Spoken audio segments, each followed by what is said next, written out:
Queridos, vamos lá. Mais uma vez, um prazer e uma honra estar com você. Continuamos falando sobre política antiga e agora nós vamos falar sobre a política antiga da perspectiva aristotélica.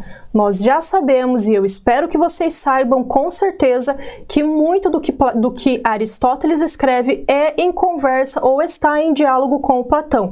Então nós vamos pensar aqui a política também a partir das formas que não seriam vistas como positivas para o Aristóteles. Antes de chegar nessa constituição ou nas formas de governo, nós temos que falar em Aristóteles sobre a relação entre ética e política. Vocês já tiveram aula sobre a ética aristotélica, então vocês já sabem que a ética aristotélica se ocupa com o bem supremo, com o bem enquanto finalidade. E esse bem supremo enquanto finalidade é o quê? Felicidade. Como é que essa noção ética, como aquela que busca o bem supremo, como finalidade, como felicidade, se articula então com a política? Bom, eu coloquei uma citação aqui para vocês, mas antes de ler eu vou dizer o que a cidade ou o que a política, o cuidado com a polis tem que fazer. Tem que conseguir proporcionar ao indivíduo que ele consiga realizar a sua vida. Então tem que conseguir garantir o bem viver, garantir a felicidade. E nesse caso, se garante o bem viver e garante a felicidade,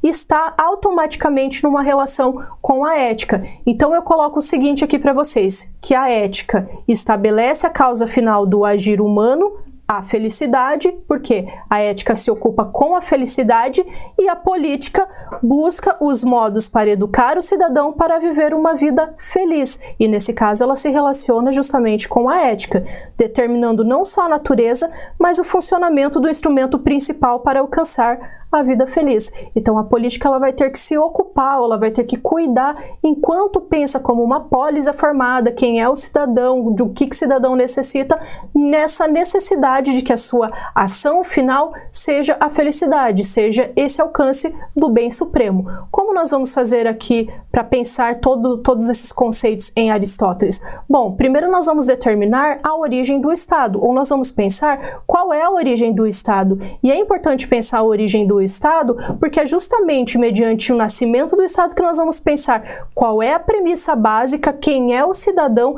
e como nós vamos conseguir então garantir esse governo. Pois bem, o que se coloca aqui nos elementos mais simples ou nos elementos primordiais para a formação do Estado? Primeiro, a relação mais básica, pelo menos assim, mediante a qual Aristóteles parte, né? A relação entre macho e fêmea. Depois ele vai falar sobre a relação entre patrão e servo, até porque o Aristóteles é um dos pensadores que falam sobre a escravidão, e vocês verão como isso é sério e grave nesse pensamento. No entanto, embora sério e grave, mantenham em vista que nós estamos falando de um pensador antigo e que algumas coisas eram aceitas na antiguidade, embora não sejam aceitas atualmente, né, no contexto em que nós vivemos.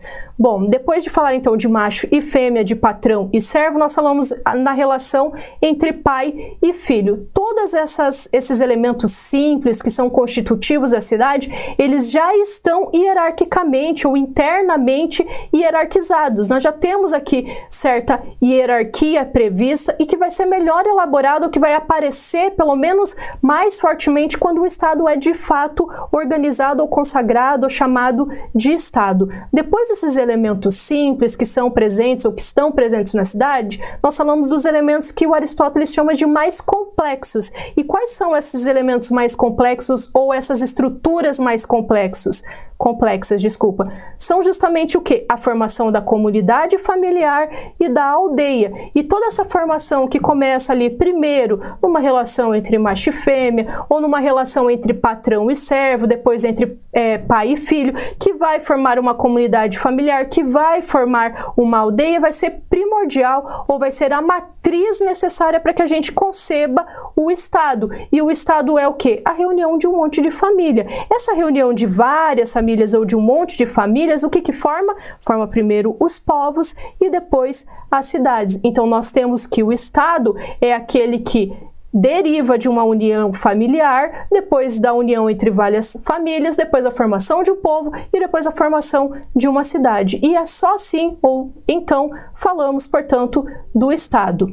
Tendo essa concepção do Estado, eu trouxe para vocês alguns trechos ou alguns elementos que eu considero importante, porque vocês podem perguntar, por exemplo, por que nós nos associamos com outras pessoas? Bom, o Aristóteles vai falar que nós somos animais políticos. Enquanto animais políticos, nós já buscamos essa associação, mas buscamos para quê e por quê? Porque nós queremos ter o necessário para sobreviver. Nós queremos ser autossuficientes nessa nossa organização ou nessa nossa relação com outros seres humanos. Então, se nós nascemos já ou tendo como um fim a sobrevivência, é necessário que nós nos juntemos com outros seres humanos, que nós dialoguemos, que nós, como animais políticos, façamos políticas a partir do logos. Nós nos associamos, então, para garantir as nossas necessidades e para viver bem. Por quê? Porque sozinho nós não conseguiríamos nem expressar os nossos sentimentos, os nossos pensamentos, nem dialogar, que é uma das bases, o diálogo é uma das bases da política antiga, e muito menos viver bem. Então eu coloquei aqui para vocês uma citação mesmo do Aristóteles para fundamentar a minha fala anterior, e ela consiste no seguinte: a comunidade completa que deriva de muitas aldeias é a cidade-estado, que nós chamamos de polis, né? Que, por assim dizer, alcança o limite extremo da autossuficiência. Nasce com o fim de sobreviver, mas existe para viver bem. Se você talvez só quisesse sobreviver, você até conseguiria meia boca sozinho, mas como o objetivo do ser humano é mais do que sobreviver, é o viver bem, então ele precisa dessa comunidade política. Aos trancos e barrancos, sozinho, muita gente consegue muita coisa, mas somente pela relação é que a gente consegue essa noção do viver bem associado justamente com a felicidade, né? Com a ética mencionada anteriormente. Coloquei para vocês aqui uma citaçãozinha do Quadros que eu também acho importante ler, porque ela fundamenta, ou ela dá as bases disso que o Aristóteles chama de Estado. E o Quadros nos diz o seguinte: a agregação das famílias ocorre em virtude da necessidade natural que o homem tem em cooperar com seus semelhantes para conseguir a proteção e os meios de sobrevivência. Então o Quadros, ele lendo, né, o Aristóteles, ele vai dizer, olha, nós temos uma necessidade natural de sobreviver, e essa nossa necessidade natural, justamente da sobrevivência, ela nos leva a uma ação que também é natural, que é a da cooperação. Então nós vamos cooperando uns com os outros para garantir a sobrevivência, e dessa garantia da sobrevivência nós temos o quê? A vida boa, que é claramente um dos motivos porque nós vivemos conjuntamente, né? Pois bem, se nós falamos então da origem do Estado, se nós falamos de felicidade, se nós falamos de vida boa, é necessário na política aristotélica, perguntar justamente quem é o cidadão.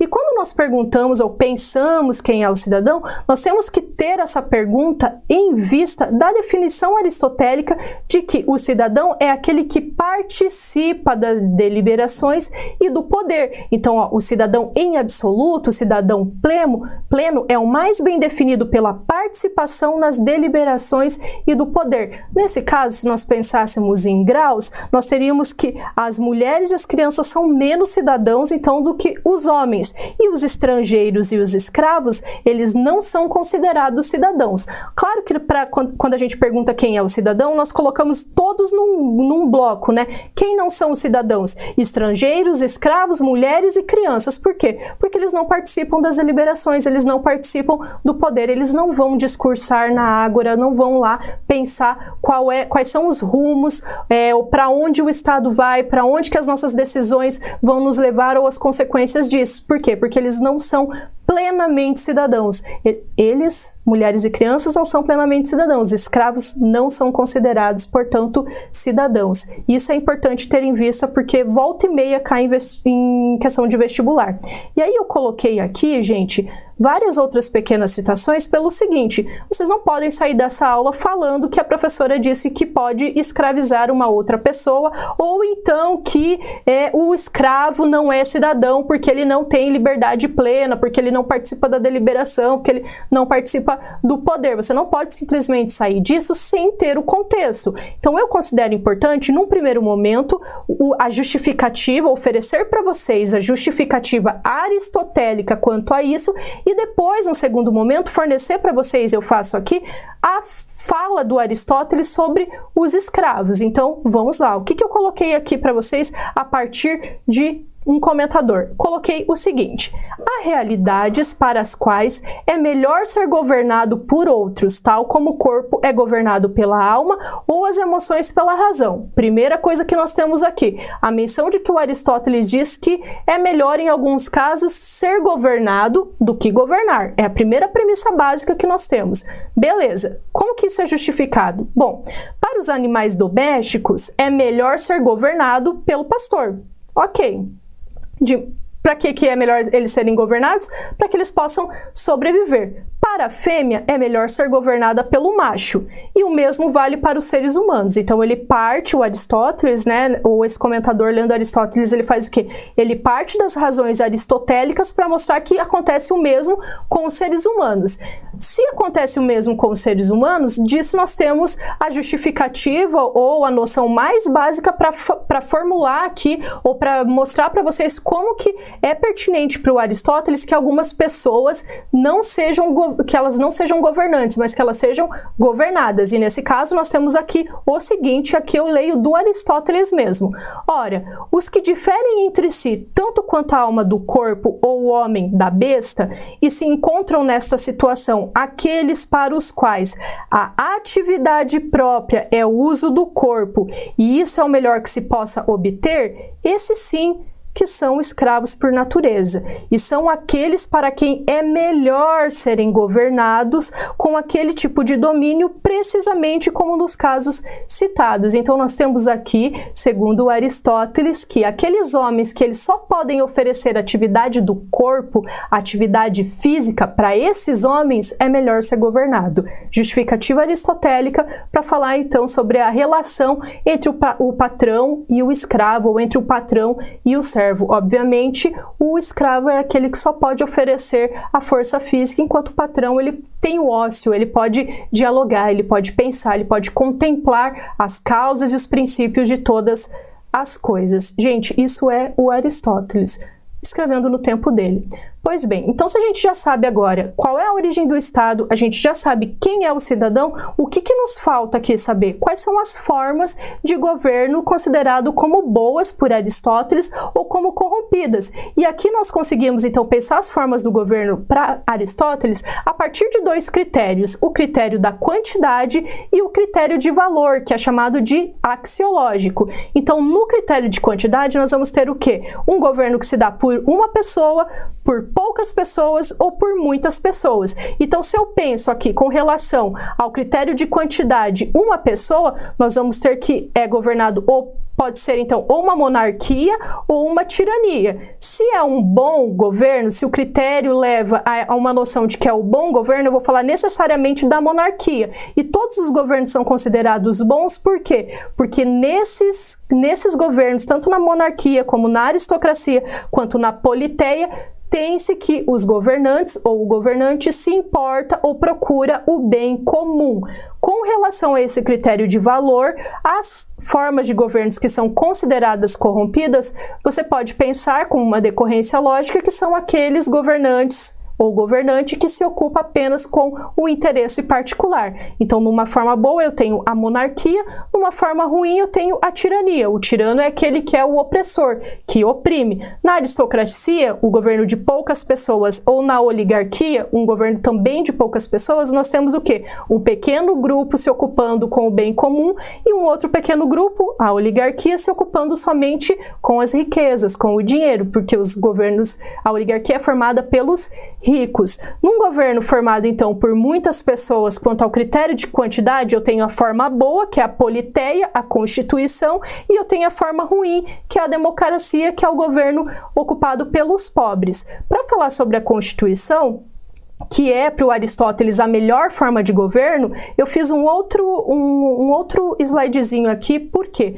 Porque o Aristóteles ele vai dizer o seguinte: a politeia, a Constituição, ela é a melhor forma de governo porque ela consegue reunir duas formas de governos que são consideradas ruins, que são a oligarquia e a democracia. Por que o Aristóteles vai pensar nessa união? Porque ele vai pensar que a politeia, a Constituição, ela consegue justamente unificar interesses antagônicos em vista do bem comum. Então, o que eu coloquei para vocês aqui? Ó, é a melhor forma de governo porque está entre a oligarquia e a democracia, harmonizando os interesses dos ricos e dos pobres. Isso significa que na Politeia, na Constituição, não se vai buscar nem só o interesse dos ricos, porque senão seria uma oligarquia, nem só o interesse dos pobres, porque senão seria uma democracia. Você vai harmonizar. E nesse sentido, Aristóteles diz que a Politeia está entre. E aí, como é que a Politeia vai se organizar? Por que ela é vista como a melhor forma de governo para o Aristóteles? O Aristóteles vai dizer basicamente o seguinte: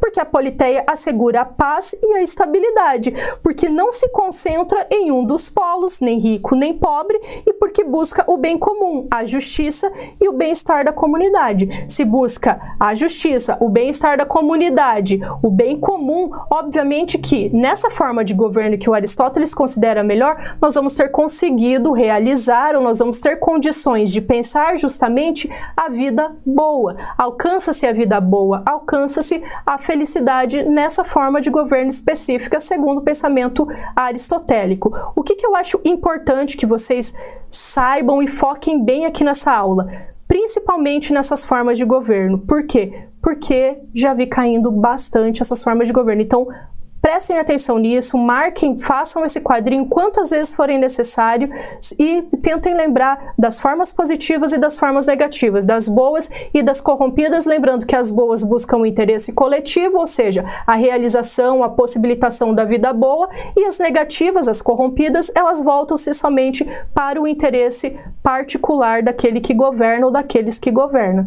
Dito isso, mais uma vez, tenho aqui ao final dessa aula toda a bibliografia utilizada para a realização dela.